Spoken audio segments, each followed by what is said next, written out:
চলুন আজকে গরমের কিছু একটা ইউনিক ডাল রেসিপি নিয়ে আপনাদের কাছে ফিরে এসেছি, যেটা সবার কাছে নালিশ থাকে।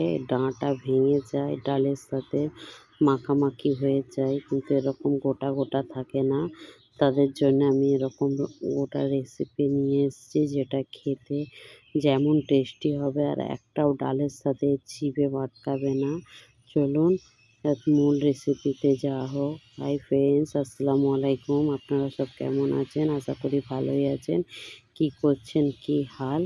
চলুন আপনাদের জন্য আজকে গরমের কিছু রেসিপি নিয়ে এসেছি, যেমন ডাঁটা ডাল, যেটা বানাবার পর আপনার ঘরে আর কিছু সবজি বা কিছুই লাগবে না, এটা দিয়েই খেতে পারবেন।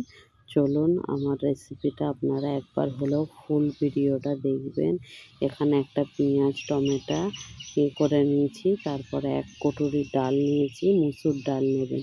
মুসুর ডাল নিলে কি হয়, টেস্টটা খুব সুন্দর হয়। কিন্তু মুগ ডাল ওতে নিলে কি হয়, একটু মুগ ডালটা একটু গ্যার গ্যার করে না, ওই জন্য অতটা টেস্ট লাগে না। আপনারা পাইলে চেষ্টা করতে পারেন, মুসুর ডালে একবার বানিয়ে খেয়ে দেখবেন। চলো ডালটাকে ধুয়ে রেখেছি, এখানে ডাঁটাগুলোকে কেটে নিয়েছি। এবার পেঁয়াজ আর টমেটোটা কেটে নেব, একটা রসুনও দেবো, যেটা টেস্টের জন্যে। আপনারা চাইলে রসুনটা স্কিপ করতে পারেন, যারা নিরামিষ খাবেন তারা রসুন পেঁয়াজটা স্কিপ করে এরকমভাবে করবেন। সব কিছুই দেবেন, রসুন আর পেঁয়াজটা স্কিপ করে দেবেন, তাহলেই হবে। চলুন এখানে টমেটোটা মিডিয়াম সাইজ করে কেটে নিচ্ছি, কেন আমি কুকারে বানাবো, যাতে ফটাফট রেডি হয়ে যায়। চলো আজকে আমি কুকারে বানিয়ে আপনাদের দেখাচ্ছি। একটা টমেটো কেটে নিয়েছি, এখানে একটা পেঁয়াজ কেটে নেব। অত বারিকও কাটতে হবে না, মোটাও কাটতে হবে না, মিডিয়াম কাটলেই হবে। চলো পেঁয়াজটা কেটে নিচ্ছি।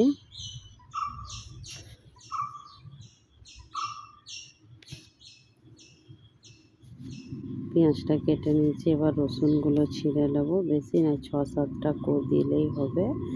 এখানে আমি 6টা কি 7টা কোয়া দিয়েছি। আর ডাঁটাটা এরকম সাইজের কাটবেন। এখন গরমে ডাঁটা ডাল, ডাঁটার ঝোল খুব সুন্দর লাগে না রেসিপিটা।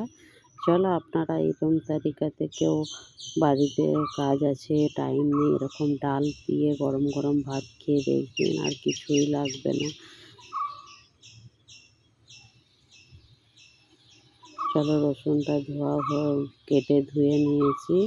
এবার ওতে আমি কিছু ঘরের সামরিক মশলা অ্যাড করব, দেখতেই পাচ্ছেন। একটা পেঁয়াজ, একটা টমেটো, 6-7টা কোয়া দিয়েছি। সিম্পল মশলা, এমন কিছু লাগে না। পরিমাণ মতো নুন, 1/2 চামচ হলদি, 1/2 চামচ লঙ্কা, আর এতে 2 গ্লাসের মতো পরিমাণ মতো পানি দিয়ে একটু নাড়াচাড়া করে নেবেন, নাহলে ডালটা ধোবার পর এক সাইড হয়ে যায় না। চলো এবার কুকারে 3টে সিটি লাগিয়েছি, লাগিয়ে 5 থেকে 7 মিনিট গ্যাসটাকে আমি স্লো করে রেখে দিয়েছিলাম। এতেই ডাল রেডি হয়ে গেছে। চলো ততক্ষণ সিটি হোক, বাকি কাজটা করে নিয়ে ফিরে এসেছি। এখানে ডালটা সিটি খুলে দেখাচ্ছি কীরকম হয়েছে। একদম ডালটা খুব সুন্দর সিটি হয়ে যায়। 3টে সিটি দেওয়ার পর 5 মিনিটও যদি গ্যাস স্লোতে রেখে দিন, তাহলে হয়ে যাবে। এরকম যদি আপনাদের কাছে দেশের ইউনিক তারিকার ডাল ঘুগনি যদি থাকে, ডালটাকে একটু ঘুটে নেবেন, না হলে একটু চামচ দিয়ে নেড়ে নেবেন, তাহলেই হয়ে যাবে। চলুন এবার ডালটা একটু সাইড করে দিয়ে এবার ডাঁটাটা করা যাক রেডি। এখানে একটু তেল দিয়ে দিলাম, 2 চা চামচের মতো তেল দিয়েছি। এর আগে আমি কোনো তেল দিইনি, আপনারা দেখেছেন। এখানে কড়ি পাতা দিলাম 6-7টা, অপশনাল। কড়ি পাতাটা যদি থাকে দেবেন, কেন সব জায়গায় তো আর কড়ি পাতা থাকে না। সেই জন্য আমি এখানে একটা পেঁয়াজ দিয়েছি, যাতে টেস্টি লাগে খেতে। এই পেঁয়াজটা যখন হালকা হালকা ভাজা হয়ে যাবে না, খেতে ডবল টেস্টি লাগবে, বুঝতেই পারছেন। চলুন পেঁয়াজটাকে একটুখানি নাড়াচাড়া করে ডাঁটাগুলোকে আমি এর উপরে দিয়ে দেব। ডাঁটাগুলো বেশ 2 থেকে 2.5 মিনিটের মতো এর উপরে আমি নাড়াচাড়া করব। এতে কিছু ঘরের সামরিক মশলা অ্যাড করে দেব, যেমন টেস্ট অনুসারে নমক, নুনটা দিয়ে দেবো। ডাঁটাতে যতটা নুন লাগবে ততটাই দেব। আর অল্প করে হলুদ গুঁড়ো দিয়েছি, দিয়ে এটাকে একটু নাড়াচাড়া করে নেব। ও কালারটা চেঞ্জ হয়ে যাবে ততক্ষণ আমি লাড়ালাড়া করব, যেন ভাজা ভাজা একটু হয়ে যায়, কিন্তু ভাজার দাগ থাকবে না।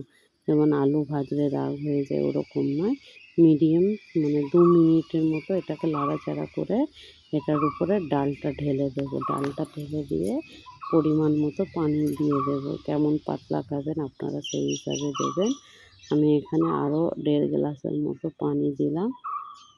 মোট 1.5 গ্লাস পানি দিয়েছি। এবার এটাকে আমি ঢাকা দিয়ে ফুটতে দেবো। এখনই একবার টেস্ট করে দেখলাম যাতে খেতে অপূর্ব লেগেছে। চলুন এবার এটাকে ঢাকা দিয়ে 2 মিনিটের মতো এটা গ্যাস যখন ফুটে যাবে মিডিয়াম গ্যাস করে আমি এটা 2 মিনিট ঘড়ির কাঁটা দেখে রেখে দেবো, যেটা ডাঁটাটাও সেদ্ধ হয়ে যাবে আর মানে ডালটাও ফুটে যাবে। নুনটা প্লিজ চেক করে নেবেন, কেন এই সময় নুনটা পারফেক্ট হওয়া দরকার।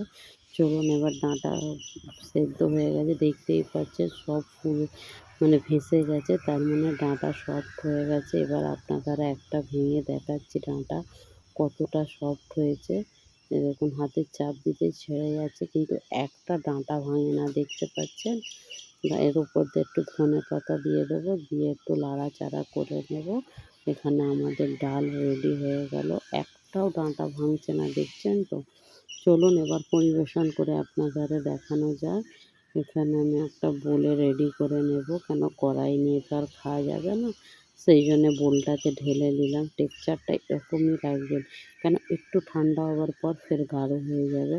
সেই জন্য চলুন এবার গরম গরম ভাতেতে পরিবেশন করে দেখাচ্ছি কেমন হয়েছে আমাদের এই ডাঁটা ডাল রেসিপিটা। দেখতেই পাচ্ছেন ডাঁটাটা একবার হাত দেওয়ার সাথে সাথেই সফট হয়ে গেছে, কিন্তু একটা ডাঁটা ভাঙে না, যতগুলো গোটা তত।